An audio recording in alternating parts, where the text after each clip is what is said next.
Kapag nagkaroon ng death threat ang isang reporter, isang media man, he's on his own usually. Dapat i-require na natin yung kumpanya na pinagtrabahoan niya na sila yung mag-process na para siya ay mabigyan ng seguridad. Kasi ang nangyari, ilan na bang media man ang napatay dahil sa kanyang trabaho. And then saka magnangangak-ngak yung kanyang employer, patay na yung kanyang trabahador. So dapat, the moment na nakatanggap ng death threat ang sino man taga-member ng media, yung network o kumpanya na pinagtrabaho niya, yun dapat ang gagawa ng paraan na para kunan siya ng security o kung kinakailangan, kunan siya ng permit to carry firearms outside of his residence, etc. etc. Kasi sa nangyari ngayon, Mr. Chair, ikaw na media man na meron ka natanggap ng death threat, bahala ka sa buhay mo. Dumiskarte kang gusto mo. Sana dito, yung kumpanya na pinagtrabahoan, yung media man, full support para ma-secure siya. Yun po ang gusto kong may dagdag, Mr. Chair. Pero paano yung mga hindi miyembro ng National Press Club? Yun Ganito po yun. Wala naman po kami pinipili. Kung baga, I'm speaking po kasi nakaupo din ako sa Task Force of Petty Phones. Ang ginagawa po namin dyan, pag kami nag-report, na-report o nalaman po namin, immediately, yung PT Phones nag-coordinate sa DILG, PNP, hanggang AAP po ito. So doon na babalidate kung talagang disregard po kung member o hindi. Siguro, isa pang dapat i-require natin or we have to come up with legislation pertaining to this, maybe. Kapag nalalibel ang isang taga-media, special sa print, kapag hindi po sinama yung editor, hindi sinama yung publisher, that reporter or that columnist, he or she is on his own or her own. Hindi sila binibigyan ng legal assistance. So, dapat lahat ng member ng media, kung saan sila nag-work, kung saan network, dapat full support yung network. Dapat full support yung publisher. Kasi I have that experience before na nilaglag ako kasi hindi dinimanda hindi kasama sa demanda yung publisher. Hindi kasama sa demanda ng editor. Ikaw lang dinimanda.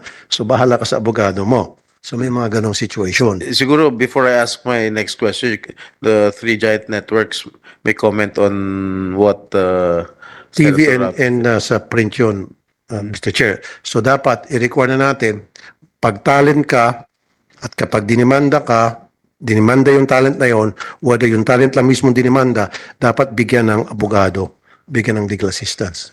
Do you practice that?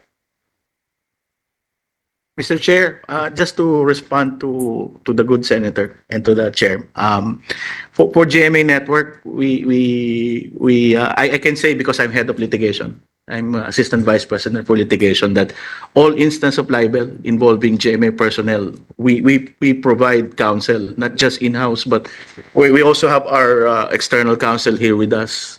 And there's never a case, at least for GMA, where a libel case, someone who was been libeled was left fending for himself. At least for GMA, we can say that. Ano yung pinakamabigat na kaso na hinawakan ninyo aside from libel? For libel, Mr. Chair, sometimes out of most of the tactics na ini-involve sa libel, I think Senator Tulfo can relate to this.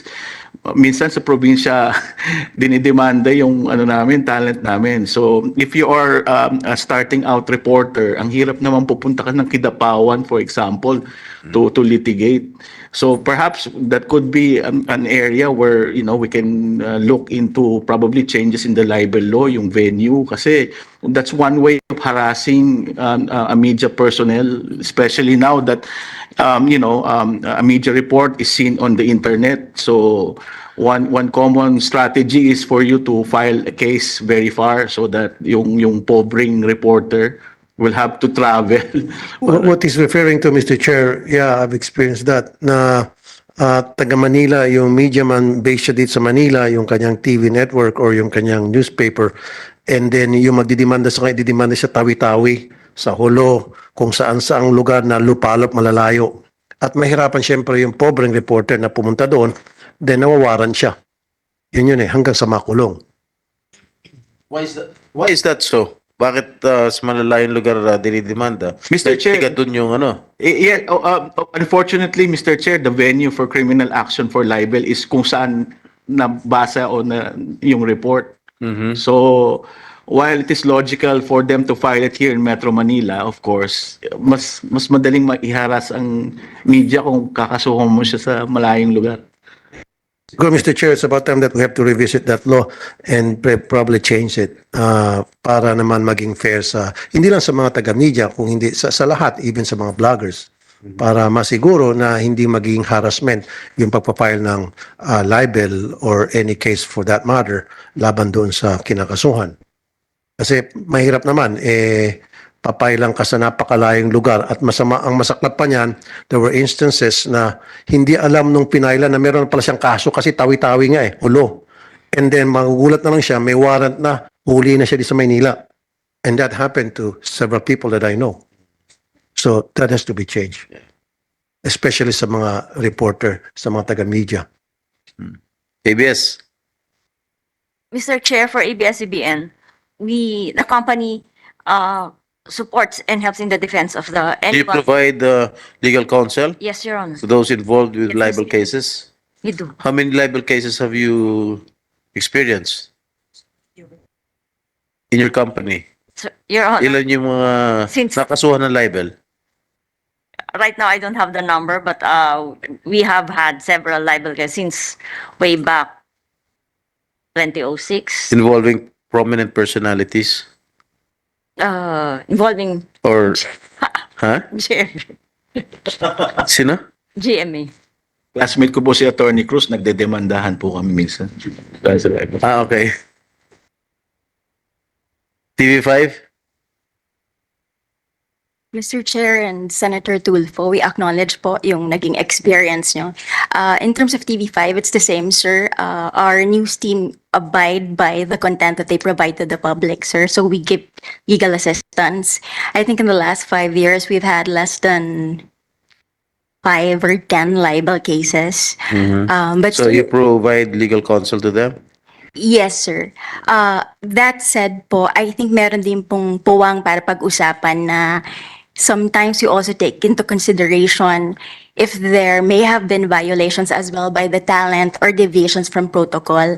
Kasi po the general standard naman po, even with their contracts, with their block timers, and with their talents, nakasaad na po doon na they would comply with MTRCB, KBP rules. So meron lang pong instances, for example, may nangyayari po na for live programming, meron pong mga deviations. So those are exceptions po na I think dapat din pong pag-usapan and i-consider po.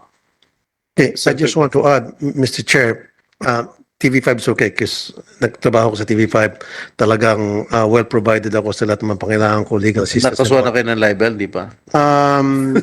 Nung panahon ng T3, No? ata I think if I remember, and sinuporta naman kami ng TV5, binigyan kami ng legal assistance. Gusto ko lang po malaman ng lahat na sa mga TV network at sa mga newspaper, maraming dinadaanan yan bago lumabas before it's off print or broadcast. Mayroong mga screening na ginagawa yan. May mga editor sa newspaper and proofreaders, so forth and so on. So, kapag na-demanda usually yung any member of, say, Channel 5, Channel 7, Channel 2, usually it's form of harassment para matigil na yung pag-expose ng network doon sa katiwalian ng kung sino man Poncio Pilatong yon. And I've experienced that. So, halimbawa, TV5, meron pong pinapalabas na mga balita o expose tungkol sa isang katiwalian. And then yung tinatamaan doon, magdidemanda para mapahinto. Although TV5 is saying lahat ng sinasabi doon sa report ay tama, kaya lang yung nasasaktan, magdidemanda. Kasi ang kakaibahan po kasi sa mga TV network sa mga newspaper kumpara doon sa mga independent blogger, may accountability kasi ang mga reporter, mga cameraman, anchor, pag nasa TV station sa traditional. Unlike sa mga independent blogger, walang nagpupulis sa kanila Walang accountability. So, pwede sila magbitaw ng salita kahit anong salita ang gusto nila because wala nag-check and balance. Unlike sa mga TV networks, sa mga newspaper, of course, sa radio station. Yan yung po na-experience ko. Kaya, ang gusto ko lang parating ngayon dito, again, tulad sa sabi ko time and time again, sana po yung mawala na yung contractualization sa lahat ng whether print, radio, and TV. Sana maging regular na lahat at magkaroon ng full benefits at yung salary sana at par with the industry. Kung ano yung magandang kalakaran. Wala na sana yung mga below minimum kasi alam ko, especially sa print, wala namang print dito, ano? Sana meron tayong inimbita mga taga-print. Meron ba? May We have taga-print ba tayo? representatives from the Dapat meron From din print? tayong taga-print. Majaryo? Wala. Meron din kasi sa mga taga-print. Okay. I think during the last hearing, they were present here. But they did not attend today's hearing. Maybe we can call them back on the next hearing. Yun lang po. Kasi galing din ako sa media, so alam ko yung hinaing, yung problema na naramdaman ng mga taga-media because nagtrabaho po ako sa print, nakapagtrabaho ko sa radio, and TV, lahat yan, dinaanan ko yan. So alam ko yung problema naranasan nila. So sana magtulungan tayo ngayon. Nandito na po ako sa Senado. Of course, yung karanasan ko noon bilang media man, mailalabas ko na rito at para masuportahan naman yung mga taga-media natin. Like I said earlier, napakahalaga po ang papel na ginagampanan ng mga taga-media dahil sila po ang nag-educate sa atin kung ano talagang tunay na nangyari sa ating bansa. Kung ano yung mga dapat malaman ng taong bayan, whether that's primetime news or any time of the day na news, nagagaling po sa ating mga tawagin kong traditional media. Dahil walang fake news na lumalabas sa kanila. Talaga, I can say that.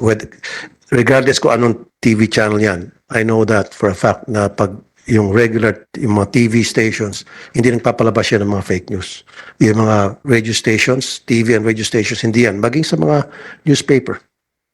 Maliban na lang siguro dun sa mga vloggers na walang nireporta na amo, diba? O kumpanya, independent. Yun yung nakakatakot. Doon nag-umpisa yung fake news, Mr. Chair. Thank you. Okay, sa ABS, GMA, at TV5, in conjunction with what Senator Tulfo mentioned earlier tungkol sa mga fake news, no, paano nyo na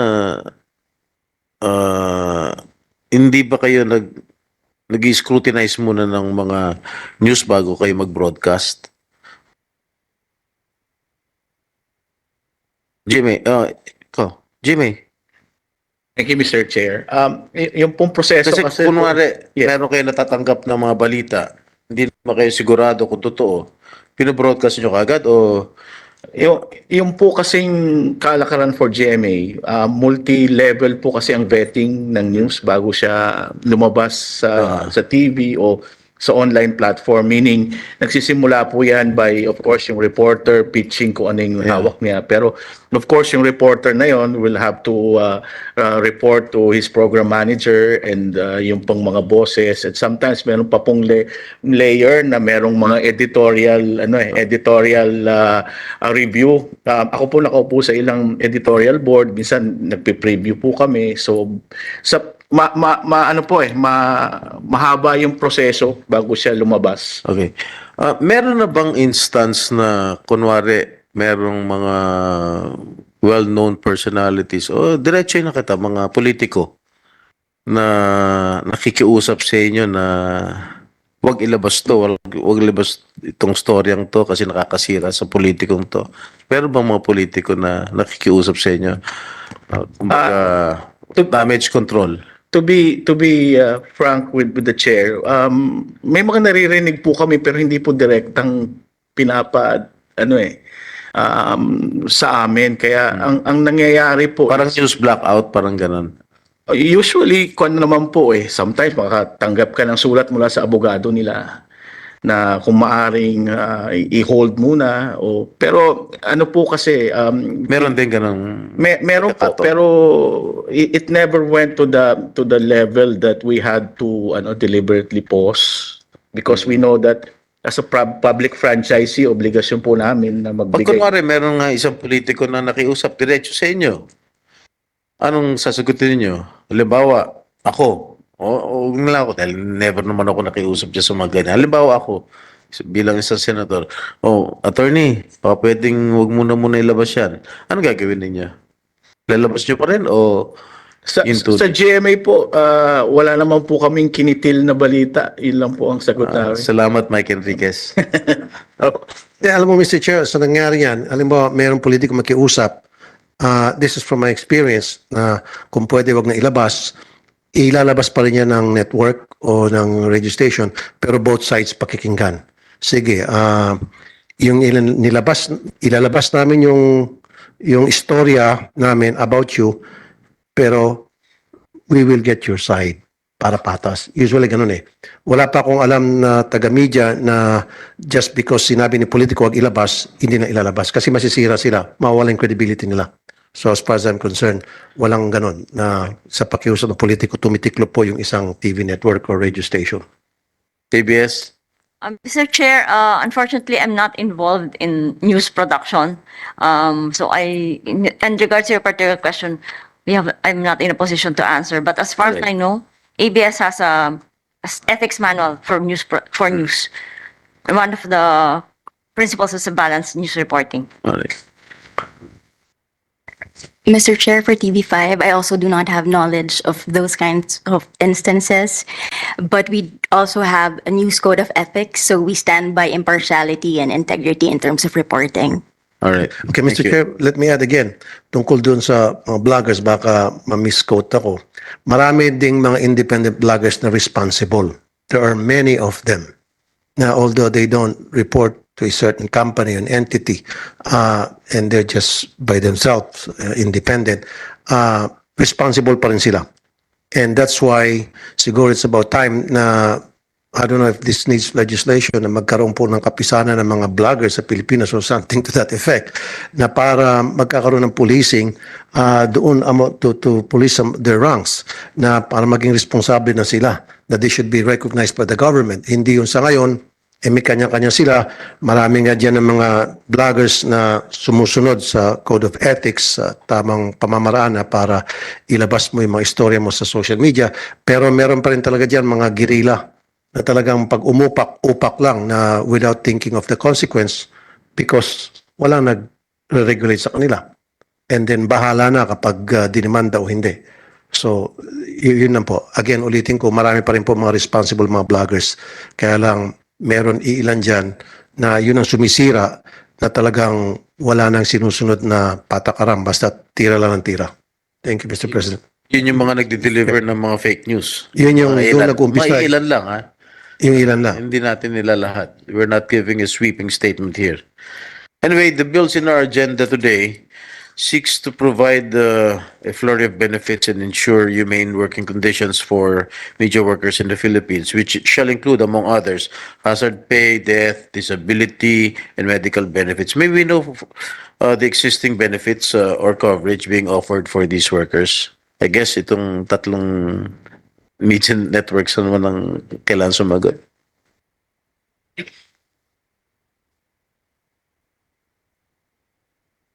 For our regular employees po, madami po kaming benefits that we provide to our employees. We have HMO, we have life insurance, we have financial assistance, Mr. Chair. For our project employees and talents, we do extend life insurance for them. And for our project employees, they also have HMO, Mr. Chair. Contractuals? Those are talents, so they do have life insurance po. Life insurance? Yes po. Only life insurance? Life insurance for the talents. Walang ibang benefits, only life? If in case there are accidents or they need to be hospitalized, GMA provides po special financial assistance on a case-to-case basis. On a case-to-case basis? Alright. Assistance naman po. ABS? Mr. Chair, for ABS-CBN, EBS complies with the requirements of the law, and we provide benefits to our workers. Similar to GMA7? Specifically, Mr. Chair, Kasi marami, according to GMA7, marami sila binibigyan na benefits. ABS, hindi gaano? we do give benefits, Your Honor. Just as at this point, I'm not in a position to enumerate every benefit that we are providing. How come? Your Honor, may I consult with my colleague? Yes. Thank you. Okay, while you're consulting with your colleague, TV5, you may answer. Mr. Chair, for our employees, we provide HMO coverage as well as life insurance. In terms of our talents or the independent workers, there is no set rule. It would depend on the assignment or the project or per the request of the business unit. What else? The other benefits, we do give per dime allocations, accommodations depending on the project assignment. For example, for out-of-town shoots, we extend their rates are deemed to be inclusive of a higher rate because of their assignment. So what other benefits aside from those you mentioned? Wala ba kayong mga death benefits, hazard pay, medical benefits? Don't you provide them with those benefits? We did provide hazard pay, sir, but it's not a general rule. It would depend on the assignment of the talent. Not For everybody? employees. Not For- everybody? What about the regular employees? Yes, sir. We do Meron. provide a hazard Pero pay. yung mga talents, mga contractuals, The contractuals, no, sir, it's not a standard. kasi But- GMA nagbibigay ng life insurance. Am I correct? You don't give life insurance to your contractual workers, your talents? No, sir. Sometimes, given the assignment, we can provide travel and accident insurance. So what That is benefits tied can you to- provide itong mga contractual employees like the talents? Mr. Chair, at this point, I'm not in the position to commit, but we will take this under consideration. Kasi To be dapat sure. lahat ng mga workers natin, not only from the media, mabigyan natin ng mga benepisyo. Like, for example, GMA is providing life insurance to the contractual workers. So, I hope your network can take note of this. Yes, sir. We will elevate that for right. management consideration and discussion. ABS, nag-usap na kayo? Yes, sir. Mr. Chair, ABS complies with the mandatory benefits provided by law, and on top of it, we give our employees, our workers, RICE, HMO, insurance also is covered. Contractuals.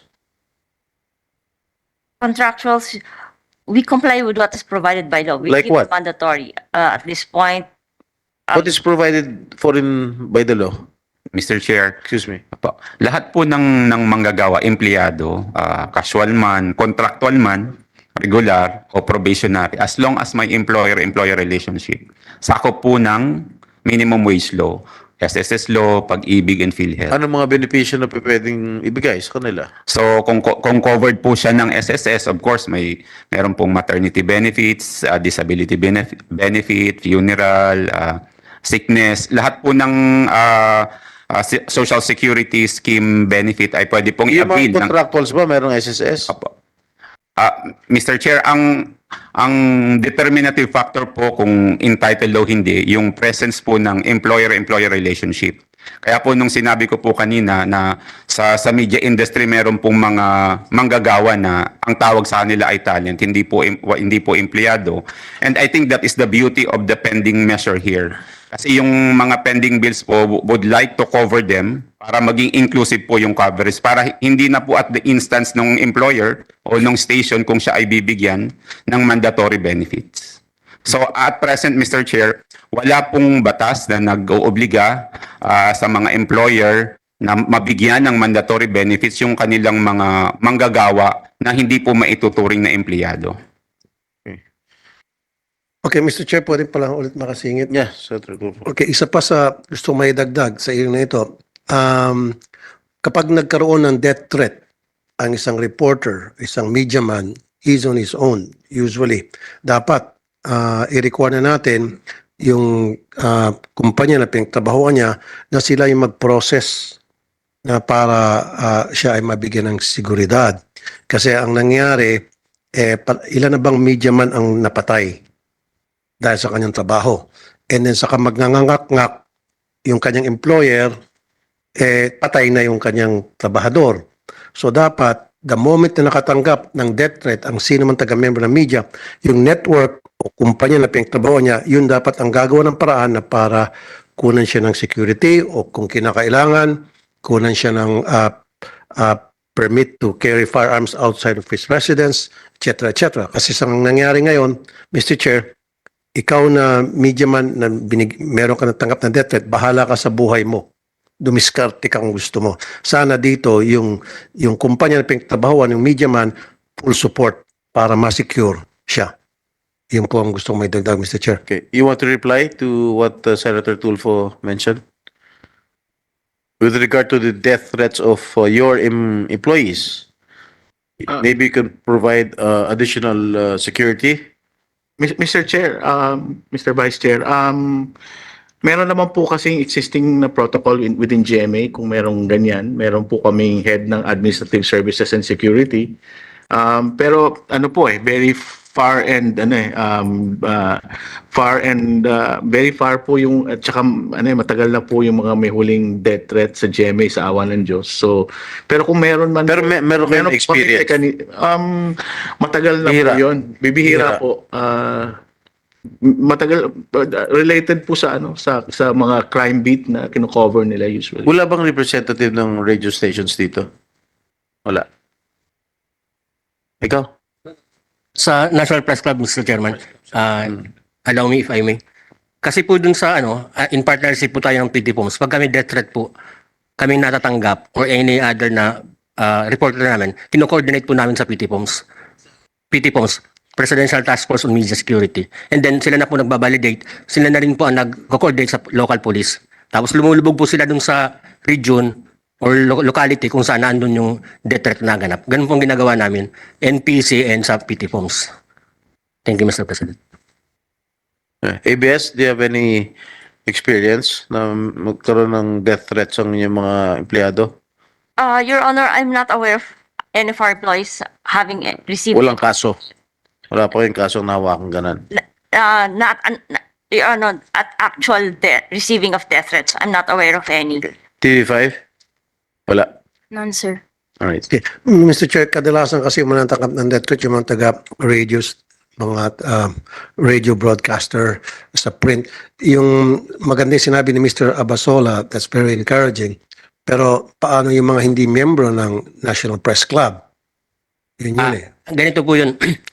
Wala naman po kami pinipili. Kung baga, I'm speaking po kasi nakaupo din ako sa Task Force of PT Poms. Ang ginagawa po namin dyan, pag kami na-report o nalaman po namin, immediately, yung PT Poms nag-coordinate sa DILG, PNP, hanggang AAP po ito. So doon na babalidate kung talagang disregard po kung member o hindi. Okay. So what happens if a media man comes to you at sinabi, ako po may death threat, paulit-ulit, pinakita ebidensya, tinatawag niyo po sa task force, right? Ano Opo. pong ginagawa ng task force? Ang task force po, nagpapadala ng tao or mismo yung execo mismo, si Mr. Yusek Gutierrez, ang napunta po dun sa lugar. And then? Nag-coordinate po sa mga polis. And then? Dire-diretso po sila hanggang ma-prosecute, etc. etc. And then? Dire-diretso po yun, Mr. Your Honor po. Kasi kung tama yung mga pinagsabi mo, wala na sana namamatay ng mga media man. Sad to say po, pero may mga cases po tayo, yung last 3 cases, Ibig sabihin, kulang pa yung ginagawa. kulang pa po yun. Exactly. That's So- what I'm talking about. Dapat nga, may full support ng kumpanya na pinagtatrabahuan itong media man.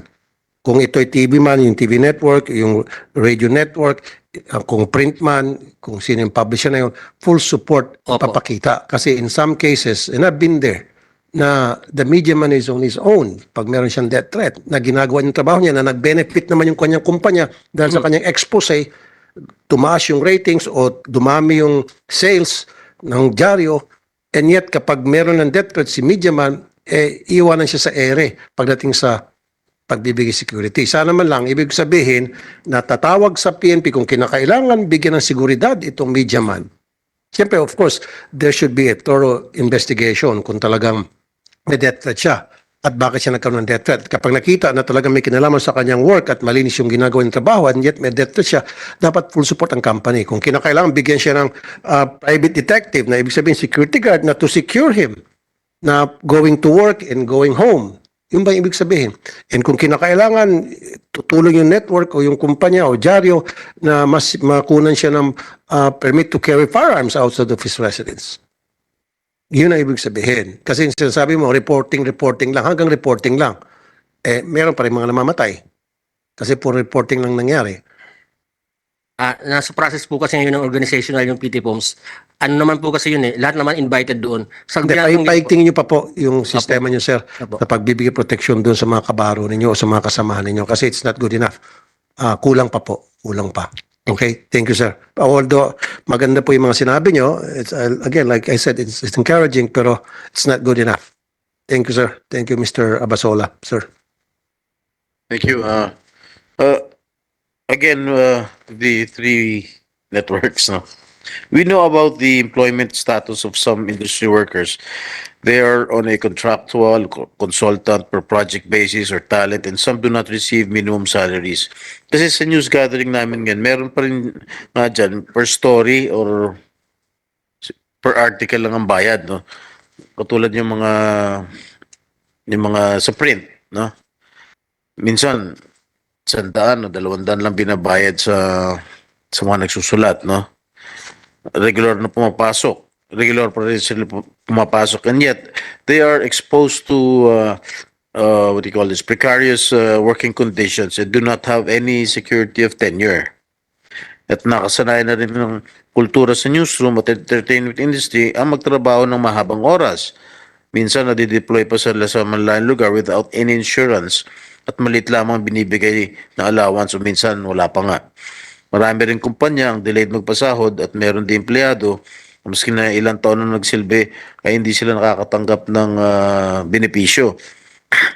In pushing for the approval of this legislation, may we know how this measure will affect the overall situation, particularly on your company's bottom line?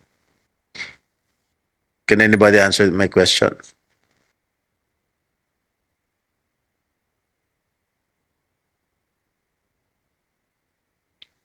Sir, on our end, I think it will take an organizational and cost impact analysis for management to know the extent of what kind of assistance we can provide. Of course, we would submit to the wisdom of the legislature if this will turn into a law. Pero consistent naman po, sir, since the beginning pa ng mga bills, we humbly state our position na kailangan din pong sigurong sa alang-alang yung capacity po ng mga producers, not only the major networks, sir, but all production entities. Kakayanin nyo kayang ibigay ito, yung mga benepisyon sakaling may sa batas itong panukalang batas na ito? Sir, ang masasabi ko lang po sa ngayon, kailangan po pong pag-aralan din in terms of our structure and our financial capacity. ABS? Sir, Mr. Chair, same with TV5. ABS needs to study the impact, not only operational but financial and organizational wise. GMA, palagay ko may bibigay nyo, no? Some of these benefits Mr. Chair, we were required during the last public hearing on August 29 to submit a position Do you paper. have it right now? We submitted already to the Meron na? committee in advance na, Mr. Chair. But while in our position paper, we have stated that some of these benefits are already given by, not just by GMA, probably by the other players. Have you submitted your position paper? Yes. No, what about Mr. Chair. ABS and TV5? Mr. Chair, we have submitted our position paper on the Eddie Garcia bills, but not Oh, for not the media. work. only on the Eddie Garcia Yes. bill, but not in this bill that we are tackling right now. Not Can yet. you submit your position paper Yes, Your Honor. in 1 week's time? In a week's time? 1 week's time. Mr. Chair, may we clarify the period? A week's time? Yeah, 1 week. Okay. Business Ilang days. araw nyo ba gusto? Can we have 7 working days, Mr. Chair? All right, 7 Thank you, working Your Honor. days. Mr. Chair, we submitted as requested by the chair. We submitted a position paper on Senate Bill 460 and the Eddie Garcia bill, Mr. Chair. We will probably adopt some parts of it in compliance with the pending measure being tackled today. All right. Okay. I just got hold of your position paper right now.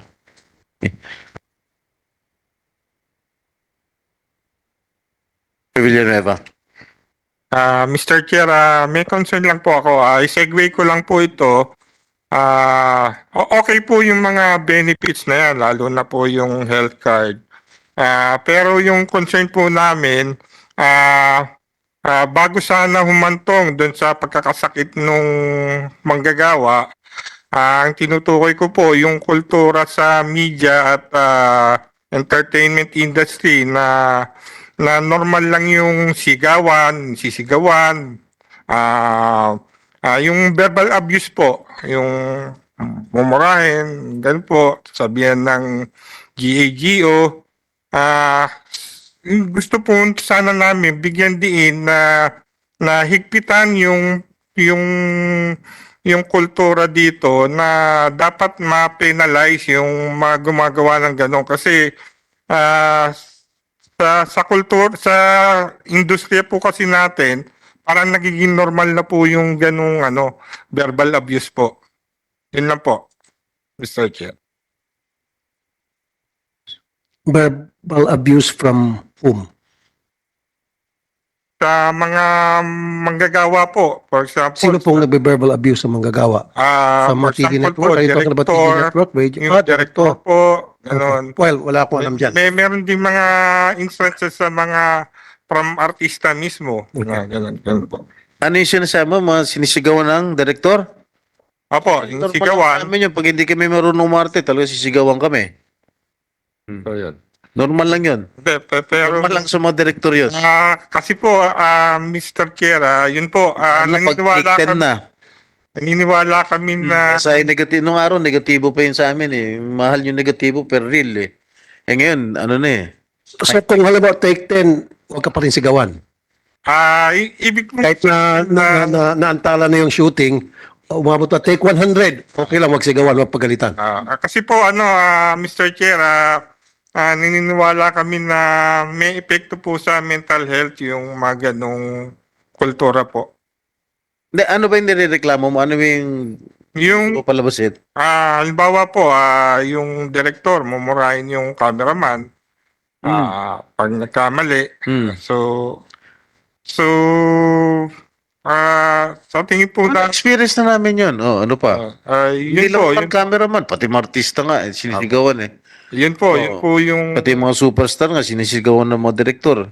Ayun po. Oh. Ayun po, Mr. Chair. Ewan ko lang po kung katanggap-tanggap po sa iba. Alam mo, Mr. Villanueva, dito kang siguro mag-focus. Ito, balita lang to. Ewan ko kung hanggang nangyari pa. Si Director, pag meron siya nakitang maganda o gwapo, syusyotain niya. Yun siguro, doon ka mag-focus. Okay? Hindi, may mga bali-balita ganun noon. I don't know if it's happening. And You no agree? comment, boss. Di ba? Pag sabi, ito, ganda-ganda nito. Halika rito, bigyan kita ng magandang role, syota kita. Or, gwapo ka, boy, syota kita. Yung mga ganun sa mga direktor, ewan ko kung nababalitaan mo yan. Tama, mali. May ganun, di ba? Siguro po. Oh, doon ka mag-focus. Yun. Kasi, yun yung mga naabuso na gusto lang maging artista, gusto magtrabaho na maayos, dahil hindi niya gusto si director, hindi siya bibigyan ng break. Kasi nga gusto ni director, bago kita mabigyan ng break, shotain muna kita. Yun yung dapat pagtuunan mo ng pansin, Mr. Villanueva, sir. Thank you. No comment ako Salamat dyan, boss. Pero dito sa aming industriya kasi, just to give you additional information, pagka nasigawan ka ng direktor, hanggang doon lang yun. Hindi naman nila pinipersonal yung galit, yung sigaw, no? Pati sa cameraman. Pagkatapos na mapakap ang shooting, magkakaibigan pa rin kami lahat. No? Nag-uusap-usap kami. Pero hindi naman, walang personalan yung sa trabaho namin. Hindi naman na may personal ang mga direktor, hindi na may personal yung mga artista. Walang personalan, trabaho lang. Yes. Ms. Rochelle, yan. Good morning, Mr. Chair and Senator Tulfo. I'm representing po the producers Kasi kami po nasa pelikula. Ang aming pong contractual workers po ay minsan 3 beses po namin nagagamit or 4 na beses sa isang taon. Hindi po katulad ng mga TV networks na they have a daily operation po. So, nag-submit po kami ng position paper with regards to our position po, with regards to the Senate Bill 460 and Senate Bill 450 po. We submitted it last week. So, we just want to have a clarification kasi how can we be exempted from, kasi we do give benefits every time we do have a project for accident insurance. And kaso po, yung mga contractual workers po namin, it's per project basis because they also work with another film company. So in that case, giving them, let's say, ano ba yung saan pa sila regular as far as Freelancer sila. Freelance sila. freelancer talaga sila. As far as their social, security benefits, mga ganun, iba-iba talaga nag-employ sa kanila in any given period of time. And minsan po, nagkakasabay ang 2 pelikula na pinapasukan nila. Lagari. Yes, naglalagari po. So, kaya the most that we could give is the accident insurance as far as our project is concerned. We comply with that. And also, we do have our safety officers and yung mga OSHM medical medics on the set. Okay, Mr. Chair, makasingit. Kapag ang inyong mga stuntman nabalian o na-ospital, of course, wala mag-insure sa kanya dahil sa kanyang trabaho. Yan ba ay tinutulungan ninyo, tinutulungan ng TV network o ng producer ng pelikula? Yes po, meron po kaming accident insurance Kasama na po yung death benefits doon? sa accident insurance. Yes, kasama yun? Dapat kasama.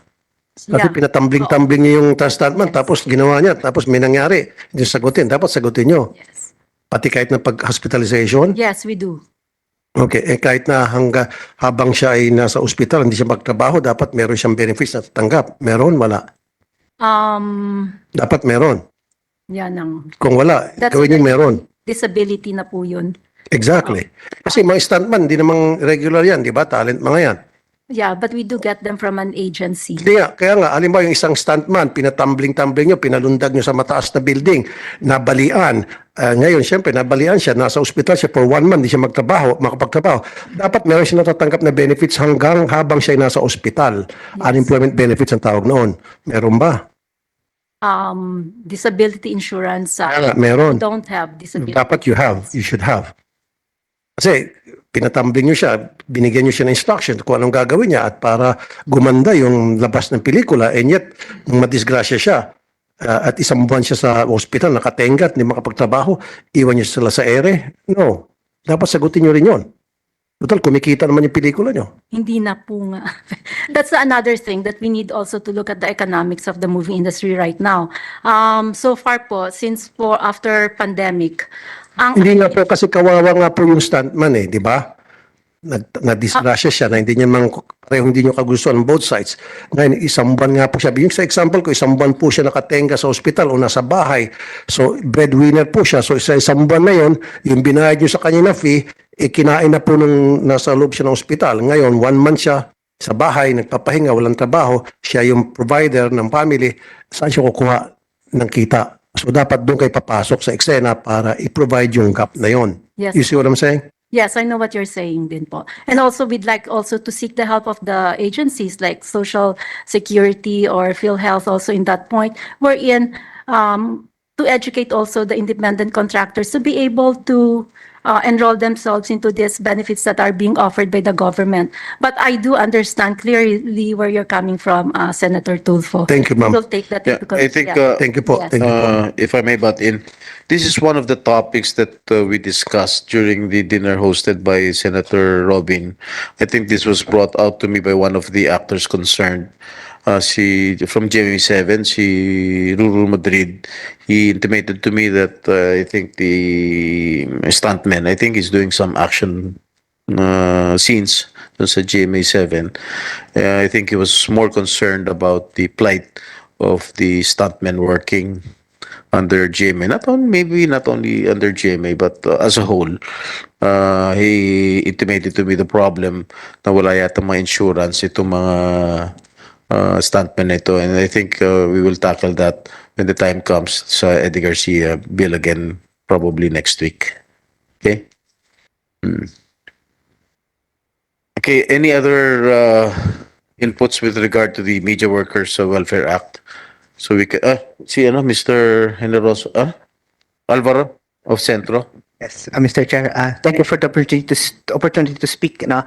We represent po under Centro workers in the public and private sector. Sina Sir Generosa po ay miyembro po namin at yung mga manggagawa din po migrante sa kabila. So we are all over the place. Gusto ko rin din pong balikan yung na-raise nga po earlier na comment ni Sir John, no, regarding violence and harassment. Na in fact, sa international level, the International Labor Organization has actually issued a new convention, Convention C-190 or on violence and harassment in the world of work. No, natitingnan po natin na mula sa perspektibo ng mga manggagawa na yung karahasan po ay hindi lang po siya necessarily physical. No, at napakahalaga din na tugunan at ma-recognize na harassment and the creation of a violent workplace can also happen using verbal, emotional, and even sexual violence. No? At kaya napakahalaga rin po yung halimbawa ni binigay din po ni Senator Tulfo, for example, na yun po yung